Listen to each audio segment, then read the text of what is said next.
the restaking panel. I think we all know that restaking is becoming increasingly crucial to the ecosystem as it enhances security as well as scalability. And by doing so, it propels both efficiency and functionality. Restaking is particularly crucial for securing newer blockchain networks, including cutting-edge DeFi, which, as we all know, has security as its Achilles heel. And you don't have to be trading for 20 years like I've been. If you're trading for 2 months, you know that without having good security, it's impossible to have fair and orderly markets. So joining us today, we have Robert Drost, the Eigen Foundation, YQ, founder of AltLayer, Mike Siligadze, CEO of EtherFi, and Luke Pearson, who's here from both Polychain and Lombard. Each of these experts brings really deep and unique perspective into the future of blockchain technology, as well as its applications. Robert is pioneering new methodologies in security, making restaking more robust and reliable. YQ is at the forefront of developing scalable layer 2 solutions that utilize restaking. Mike is building critical tools and infrastructure for making restaking more efficient. And lastly, Luke brings both powerful investment perspective as well as investment solutions via Lombard and Polychain. Together, these groups are pushing the boundaries for what's possible, and I'm excited to explore their contributions as well as their insights into the future of restaking. Okay, so we all know that restaking is one of the most important themes. If you take away ETFs, which is more about just money flows, maybe it's the most important theme of this cycle. But let's hear it directly from the experts. How important is restaking? Is it what's going to make Ethereum great again? Oh, nice call out too. That's from Mega ETH, which is a good friend. Sounds like you want to take the first shot. Is it going to make Ethereum great again? Can I have we have to share maybe? Oh no, there goes mine. I mean, I think, look, there's a lot of things. You know, Ed Felton said it well there that like improvements come from many things that are collectively adding. I think that restaking absolutely is very, very beneficial. Anytime you have a new crypto economic primitive that unlocks a different scale of efficiency, then people are going to use it. It's like a new type of brick to an architect, or going from bricks to having, you know, steel girders and building the first Eiffel Tower. You know, you're going to do something interesting with it. And, you know, those are the two features I would say. You can get into all of this complicated stuff about like all of the mechanisms and everything else, but you take an asset that previously is already getting yield, you put it into a contract where the only thing that you're doing is you're saying it's going to get slashed if you do something wrong. That's just fundamentally new, and it's fundamentally more efficient than any other way to establish collateral. And so that's going to make it better and easier for you to set up crypto economic security. So I do think it's absolutely critical, but I don't want to come up here and say that like it's going to be the absolute theme. I think the theme would be, maybe it's going to be AI and Web3 and crypto. I don't know. We'll see. So in general, as Robert mentioned, right, especially in his talk, so right now, if we look at Ethereum, probably we can only send these transactions and also deploy contracts like Solidity contracts on Ethereum. Even if we have probably hundreds of rollups right now, but still it's really limited to this Solidity and also EVM. With restaking, for example, like Eigen, right? So we can sort of like expand this kind of execution capability from this kind of EVM to something extra through these AVS. For example, we can really build something not just on this kind of rollup or Ethereum itself, but we can really expand it to something like, for example, this verified cloud, or we can also build some extra services, more like to basically re-image the Web2 services into Web3 services via this restaking platform and also these extra capabilities enabled by the AVS. So in that case, right, it's probably typical when I talk to friends, right? I always say like right now we are at the tipping point. Even for the blockchain itself, we already have the rollup. It's also like the end game for the scaling solution for all the, not just Ethereum, but probably all the blockchains. And at the same time, with restaking and also these extra capabilities we can enable, we can definitely bring more these kind of Web 2 like services back to crypto and also Web 3. Yeah, so check. Can you hear me? I'll take it in a certain framing. I think there's two things the restaking does. The first is it makes a lot of existing products and services that are already out there better. So stuff that already exists, like bridges, Oracle networks, data availability, let's say, it's made better through restaking. It's made more efficient. It's made more secure. It lets people use them with more confidence. You know, you'd probably want to use a bridge that's got $10 billion of economic security more so than a bridge that doesn't. So there's lots of stuff that already exists that's just immediately better with restaking. That alone, I think, creates a lot of value. Just in general, anytime you make something substantially better, that's valuable. But the other thing that I think is also more interesting is a lot of the stuff that was talked about earlier today, which is it opens up a design space. I mean, the idea of a really of programmable consensus, that's pretty powerful. That is kind of the next layer of abstraction, beyond kind of going from Bitcoin script to smart contract Solidity to now being able to program the whole consensus layer. That's pretty cool. That opens up a design space that didn't exist before, and I think we'll probably be surprised a year from now, 2 years from now, about what are the things that people end up building, what things really take off. Because usually when you open stuff up like that, people do things that you don't expect, and I think we'll be surprised at some of the interesting applications, and I'm looking forward to what people can build.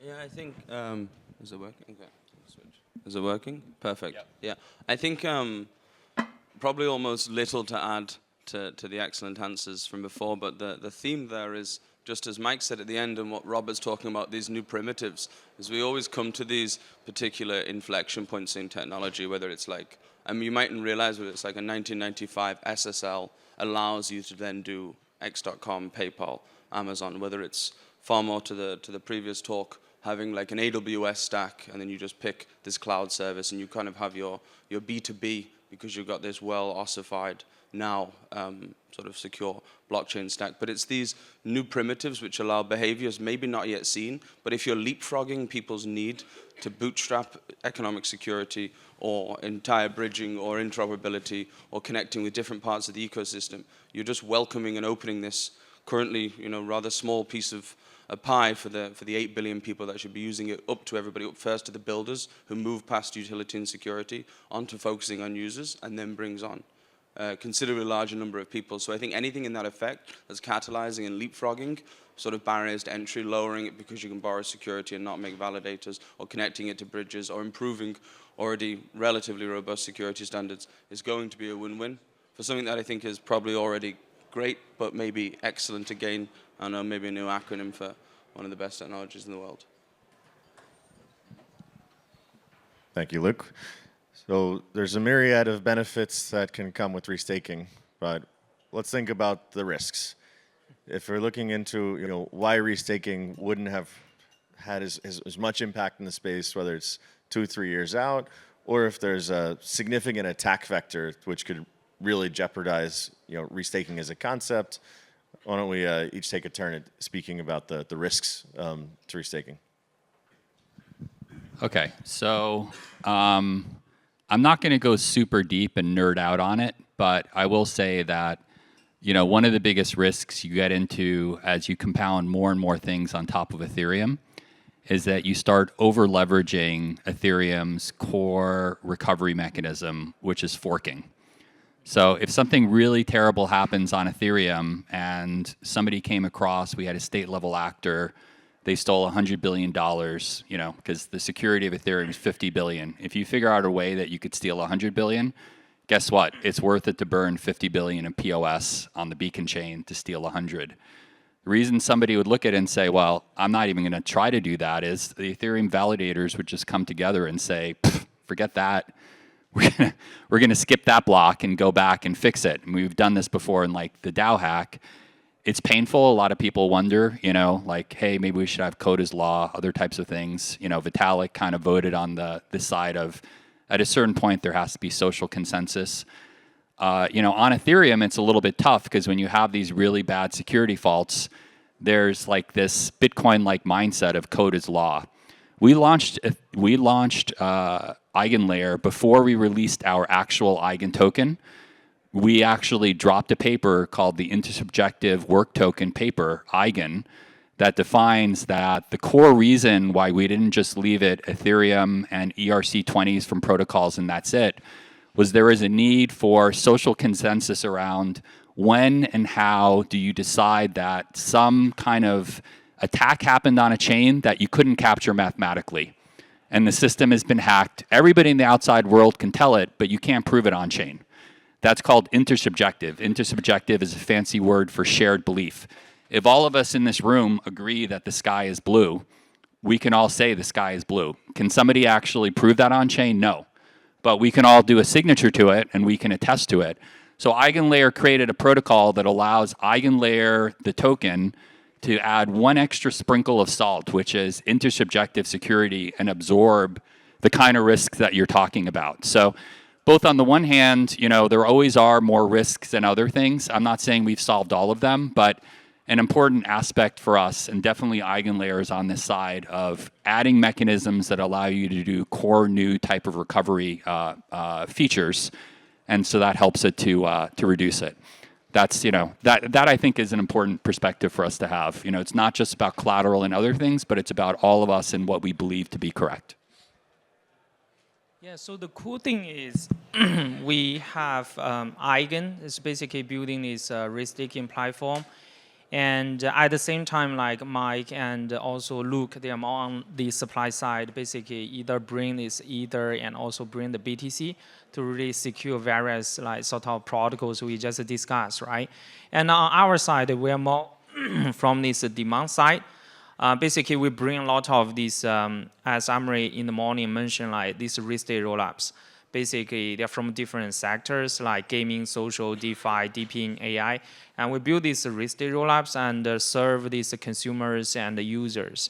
So the risks on our side, as I discussed yesterday in one of the talks I gave at the risk-taking day, basically is something like, compared to Ethereum staking, right? We know roughly for the past 2 years how we really create different anti-slashing software.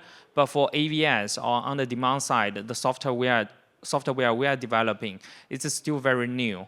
It's like when we talk to the operators and also some of the software developers, right? They have no idea like for how to really, like for example, develop the AVS and how to audit the AVS software. So that's something we believe is one of the risks previously we may sort of skip on the demand side.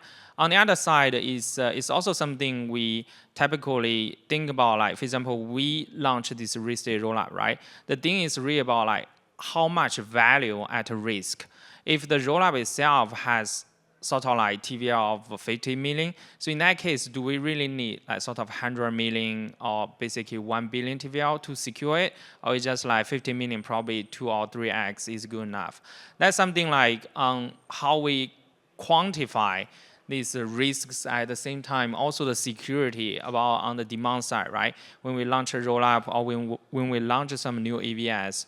So on the software side and also on the demand and also the risk side, how we really balance all these different factors. So in the end, we believe that with this new risk-taking platform, new supply, and also, so basically we have much more the assets we can use and leverage to secure a bunch of new services we have. But at the same time, it's just the beginning. We don't really have the clear answer like sort of what are the potential risks on this kind of software side or also on this protocol side. But it's already a very good beginning, and we can definitely explore all different opportunities and challenges in the near future. Yeah.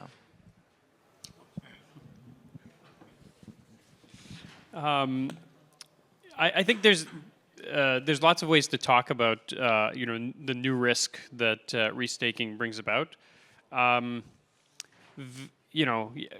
One way to think about it is there's 3 buckets of risk that are involved. There's smart contract risk. So obviously Eigenlayer is a bunch of smart contracts. EtherFi is a bunch of smart contracts. There is operator risk. So every restaking service has operators that are running the restaking service. If the operator screws up, some variation of some analog of double signing or something like that, like on the Ethereum consensus, then on the restaking service it could result in a slashing. And then there's concentration risk. All of these risks are not new, right? Smart contract risk is something that exists with any DeFi protocol. Operator risk is something that exists with Ethereum consensus, and so that's well understood as far as something that can be insured and managed, and there's operators that are pretty good at running these types of services. And then concentration risk is again something that we know all too well, whether it's USDC and USDT, Lido, or or Uniswap, let's say, where if any one of these things were to blow up, there would probably be significant pressure to, let's say, to fork Ethereum. The example I like to use, because concentration risk is something that people often point to as like a big potential risk of restaking, is imagine when Ethereum did a hard fork to proof of stake. Imagine that USDC Circle said, you know what, we're only going to honor redemptions on proof of work Ethereum. I mean, it would have been game over, right? There wouldn't have been, or at least certainly there would have been now 2 versions of Ethereum. So we already have a lot of concentration risk, I guess is what I'm saying. We already have a lot of smart contract risk, and operator risk is already something that we live with. So it's not, I don't actually think restaking introduces a completely new risk paradigm. I mean, these are things that we know of, we understand, and we have ways to manage them. It certainly makes it more complex, because now you've got, you really have sort of this combinatorial explosion of complexity where, the same ETH can be securing 20 different things, 20 different restaking services, each one of which has its own slashing conditions and rules, and those can be sort of infinitely complex. But the nature of the risk, I think, isn't fundamentally different, and I think they'll be handled by the same mechanisms that we already have for handling these risks. And I think in the end, this is successful if the people that are the individuals that are leading the key components of of restaking of the various ecosystem participants are well-meaning and rational and try to think long term, which I think we are fortunate to have folks like Eigenlayer that I think are very well-meaning and focused on the long term, such that I have a lot of confidence. I mean, in the end, it is all about people. It is all about the individuals that are involved.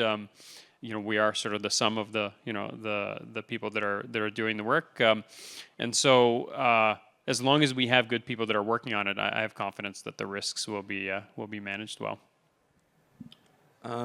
Yeah, I agree with Mike that a lot of the risks aren't necessarily new or introduced, but one of the greatest issues with having these capital efficient models where you're hypothecating and locking and lending it to another to fulfill these economic models is you're bundling this up. So you just get a larger chain without blocks, but with many more potential kinks. And it comes from like really the start primitives, the cryptography, right from the signatures up to what collateral you're taking in, what assets you're staking, what you're restaking against, the smart contracts on the other side, the bridges, the watches, the consortiums, the operators, the minting, and bundling all of this over and saying that, oh, we're now going to share a larger pool of money naturally brings a greater honeypot. And when there's a greater honeypot, there's more people looking for different types of attack vectors, whether there be something for overloading social consensus or whether it be something in the non-transparent slashing side. I think the risk becomes sort of greater, but the dealing with that from like EtherFi's side and Eigenlayers is to be more step by step than explosion onto everything in front of you at once. Be careful with where you're allocating to, which LRTs you're working with Eigenlayer, which assets you're collateralizing for. Obviously, I guess other than risk, challenge are relatively synonymous. Lombard is LS/RT. in that another sort of challenge to think about is just it's based on Bitcoin and to the point about the concentration risk. More primitives other than just Eigenlayer, where AVSs are being built, where shared security is coming from, creating conversations about how they're going to interoperate with each other, whether that be Babylon or Symbiotic. But it's built on Babylon by default, and it goes straight in, and then the Bitcoin's collateralized to create this sort of LBTC. And there your risks, or at least your conditions around slashing risk, are very different, because Bitcoin's better for objective slashing conditions down at like Cosmos L1s, as Eigenlayer has these social slashing conditions on top. And then the reason I said the synonym of the risk and challenge is what primitives to create back for different yield-bearing tokens. How are we going to think about the value accrual part for trading at premiums over time, creating different collateralized assets, but also how it works with already existing apps, other than like Circle, like Aave. If you're working with them, you can't do certain value accrual of different types of primitives. You'd have to take in the token. So there's lots of this consideration. It's underpinned by having an enormous shared ecosystem. Is fantastic for collective growth, but it means that one kink could really bring the whole sort of system down. Yeah. If it's okay if I add one thing on at the end? Because, yeah, I mean, when we talk about risks, it can get very dark and gloomy. I do want to end on, like, when we're closing up the risk thing, one thing that is a underlying theme that's very positive is I think the biggest risk in general is hidden information. And that actually is why central systems are risky, is because there is hidden information. The thing that's really cool about restaking is that we have created a capital efficient way to compete against centralized systems. In central systems, you just have arbitrary uncollateralized trust and reputation somewhere. In restaking, yes, it looks like you're adding some risk because you're piling on a couple of slashing conditions on a shared security framework, but it's all visible. The hidden information risk is gone, and that allows people to actually see it for what it is. When we go through collapses and when there's problems going on, of course we all see and we focus on the stuff on chain that we can see, but if you go through the history of financial systems that are collapsing, the trillion-dollar type problems come from banking systems and other things where there's just this incredible trust. And when you finally look at the balance sheet, there was nothing there. So, thank you. Now's the lightning round. We'll see how many questions we can go through with less than a third of the time. We'll target this one to Robert. How important are AVS, and what is the Eigen Foundation doing to bring more builders to create more AVS in the platform? The entire value of restaking is AVSs, full stop. There's no value in restaking unless AVSs that use restaking are incredibly valuable. And I'll even put into the category, because I like Mike and EtherFi, people who enable the AVSs like liquid restaking, liquid pool operators. I would say the reason I say this is the primitive is only valuable if people create valuable things out of it.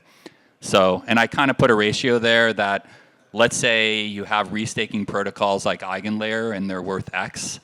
I believe that overall in the system, we're going to actually see that the combined value of the AVS ecosystem is 100x, 1,000x, 10,000x. That's where the value has to accumulate. We haven't quite seen that in Ethereum in a weird way because people haven't quite got it, but I think in Eigenlayer you'll see it for sure. All right. So I'll just maybe I just want to state, I 100% agree with that. Yeah, in the end, somebody's got to buy something. Somebody's got to actually create economic value that people pay for. In the context of restaking, restaking services have to get customers, and those customers have to get value out of the services. Otherwise, like, the whole thing is nonsense. It's just it's like a lot of DeFi circular kind of Ponzi stuff that we've seen. Nonsense is often what's most successful in this space, so that could be a good thing. In the early stages. The next question, we're going to target YQ. What is the end game for restaking, and do you think that there's an argument that Babylon and Symbiotic could actually be a threat to Eigenlayer? I think it's a good question to Robert, but anyway, I will just take it. I believe, so in the end, as we all discussed, right, so basically restaking, we just open a sort of this new arena for like basically either for this new LRT and also on demand side, there's just so many new ideas and application we can build.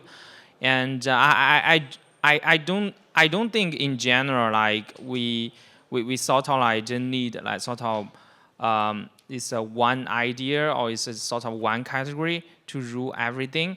But at the same time, I believe based on the current like sort of observations we have since on demand side, we already launched a bunch of the restate rollups. We are actually working with Eigen and at the same time also with David from Babylon side. We feel that since Eigen has been really working on this kind of restaking since like 2 and 3 years ago when I first time talked to 2021. Yes, when I talked to this Sriram and Robert in the previous talk mentioned, right, it was not really well recognized at that time because like for Ethereum it's still POW, not POS yet, and at the same time, at that time people just feel like okay, rollup probably can solve all the problems, but gradually we can see that definitely with all the research from the Eigen side, it definitely bring a lot of these new like sort of opportunities for all the developers, not just crypto native developers, but also the Web2 developers. And when I talk to like sort of Eigen team and a lot of my friends and partners, I feel like the most and the biggest advantage Eigen has is really on the research side. Either as we see, right, the first restaking platform Midnight and also various this payment slashing mechanism. Meanwhile, also this new Eigen token, like sort of white paper, this intersubjective slashing and also fault mechanism. These are things are completely new, and sometimes we can feel that it's mind blowing. And these are, I believe, is the biggest advantage Eigen has. So it really opened, as I just mentioned, a new arena or a new category for all these developers like us to build these very useful applications and also the next generation like sort of protocols by leveraging Eigen to really bring this Web2 and also a lot of consumers to the space. So back to the point, right? I feel like, of course, we may have a lot of different restaking platforms, like on BTC, Babylon, and Lombard, and also on ETH, probably we also have more, and on Solana, and I also talked to like the Binance people and also Solana people. They may have all different restaking platforms, but in the end, it's really about, for me, I feel like it's about the innovation and also about this new design, new ideas, new research.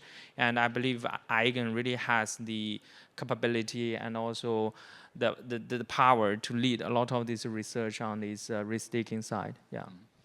Thank you. All right, we've got 2 minutes left. Time for 2 punchy 1-minute answers. So for Mike, with Ether5, part of the design seems like it's been created to reduce the counterparty risk for node operators. How much of the value proposition do you think that is as far as what Ether5 presents? Is that a big part of it or more the appetizer? I'll try to make it quick. One of the ways that EtherFi was designed was such that stakers are the ones that hold the keys rather than the node operators having the power, which was important to prevent node operators from holding the ETH hostage voluntarily or by getting hacked. That value proposition actually kind of goes away once execution layer-based exits are possible. So I think it was important as a starting point. But the value of that particular feature, thankfully, is going to be gone in whatever it is now, 6 to 8 months, whenever the next hard fork happens. But I guess I would just say it is something that we focus on a lot of hidden risks that maybe are not obvious in the day to day to try and ensure that we're as a protocol we're able to survive 10 years, 20 years down the road. So that is just a design philosophy that we have kind of in general, and a lot of our decisions are made based on that. Are the panel gods going to bless us with 1 more minute, YQ? 5 more minutes. Wow. I'm going to have to make up some new questions there. All right. We've been targeting people more. How about for you, Luke? Lombard has been coming up with new products and partnership with Babylon, especially to be able to create a yield off of Bitcoin. And whether it's LBTC or other new products that you're envisioning, what do you think is the scale of those products over the next 2 to 4 years in terms of the actual notional, as well as how do you think that will compare to the size of restaking of Ethereum? Good question. I can't speak to lots of the other types of, I guess you could say, like synonyms to what LBTC is going to be. Many of the design decisions the team and I have taken over the past couple of months is to consistently encompass all different maybe desires on sort of the distribution side or the destination chain side for all these different BTC L2s in strong quotation marks, and then on the sort of demand side for taking in native BTC, WBTC, now FBTC in different forms, in different custody requirements. So there's been a lot of fun cryptography for me. So I don't know what the other primitives are going to be other than hopefully encompassed by LBTC, but I expect in a non-competitive way the space or at least the restaking and leveraging of crypto economic security of Bitcoin, whether through Babylon, whether through other non-concentrated bets, to be much, much larger and hopefully much larger than Ethereum. And I think there's a few reasons underpinning this. One is I don't, and the reason there were strong quotation marks, believe there's a necessity for a strong Bitcoin L2 narrative. We're talking about an asset that wasn't programmatic by design, had loads of OP, loads of opcode stripped, isn't even concatenating, it's very expensive to work with, and now, it's 2024, we're going to take every brand spanking EVM L2 and force that on top of this $1.4 trillion asset, which has done nothing but be held for years. I think that the logic in that compared to something like Ethereum, which is programmatic by design and therefore be able to create on, is not to build on top of it, but to use it to leverage that enormous size, to put it onto other ecosystems. And because people have done nothing but hold it for 15 years or since 2008, the mindset in which they're sat is not to be building things around, so you're going to access a much larger piece. And it, of course, itself, if you just go in pure numbers, is the largest asset in this class. So there's much more opportunity to do that. The time it's going to take to do that may be up to 2 years. Maybe Babylon should hurry up, Sina, because we're waiting to deploy. But I think just the size of the asset itself, it being non-programmatic, and then the narrative of understanding that Bitcoin is a tool to scale other ecosystems, in my mind, feel free to argue against, that is the ultrasound money. Ethereum is the computer, and that's fine. We need not intertwine the pair of them in their core functionality, and we can use them to help one another. And I think Bitcoin's going to be the best tool for that. All right, with our last minute or two of the bonus round, does anyone have any last thoughts, whether it's the scale of how big things can get or any final thoughts? YQ? Can you repeat the question? I just was saying that if you wanted to say big anything you think further it can about get? how big things could get, whether the notional of the restaking market or the restaking of Bitcoin market, or any final thoughts? Well, typically, I always say that to friends and also partners. If right now for crypto, right, in total the market cap is still around 2.2 trillion. But if we look at the highest sort of stock market company like this previously Apple, right now Nvidia, it's around $3 trillion. If with all the restaking platforms and also the new applications, I hope for the next probably 5 years we can really have some killer application to eat the pie of the existing internet sort of space. So in that case, we can probably grow to 10 times of the current total market cap of the entire crypto space, probably like $20 trillion, something like that. That's just a little bit guess, yeah. Eclipsing gold. And hopefully a lot of that value goes into the AVSs that everybody in this room builds. And do people, by the way, because I keep saying AVS, do people know what AVS stands for? Who in this room does not know what AVS stands for? They'd be too embarrassed to raise their hand. Okay. That's okay. We can just tell them. I'm just going to say, so it's an actively validated service. You hear this phrase come up all the time. Actively validated means like Ethereum validators that are actively checking each other. Did you do the right thing? Did you not double sign? Sort of like the whole point of a crypto protocol like Bitcoin, Ethereum is to define you get money if you do the right thing. you get slashed if you do the wrong thing. So the point of actively validated services on EigenLayer, the reason people have talked about, this allows you to effectively do any protocol now. It generalizes like that Ethereum consensus protocol idea, is that whatever your heart or your mind can imagine for good and bad actions around any system that you're thinking of, with restaking protocols like EigenLayer, you can now quickly attach a couple conditions to your protocol, and it's ready to go. Then you attach it together with partners of ours like EtherFi, partners of ours like AltLayer, compose another 5-6 other middleware, and boom, you've created something that's more impressive than Filecoin. And you created how many lines of code? I mean, it's a whole different world when you can do this. All right. So if space is going to 5x or so in the next few years, we can be thanking these guys on stage. Thanks a lot for your participation.